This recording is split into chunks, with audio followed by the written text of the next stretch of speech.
నిన్న వచ్చిర్రు కులగొట్టిర్రు, మాకు నీళ్ళు స్నానం చేయడానికి, మళ్ళా ఇంట్లో నుంచి సామాన్లు పడేసిర్రు, అన్నం తిండి తినలేము, మొత్తం బియ్యం కూడా దాంట్లోకే పోయినాయి, మా బుక్కులు కూడా పోయినాయి. మేము ఇప్పుడు ఎలా చదువుకోవాలి మేడం?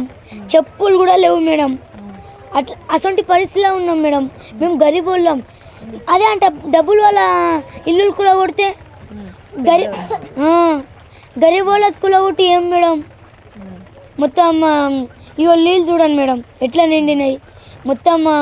ఇప్పుడు ఈ నీళ్ళల్లో వండుకోవాలంటే మళ్ళీ కరెంట్ కూడా లేదు. మేము ఎలా చదువుకోవాలి మేడం? ఎలా రాసుకోవాలి?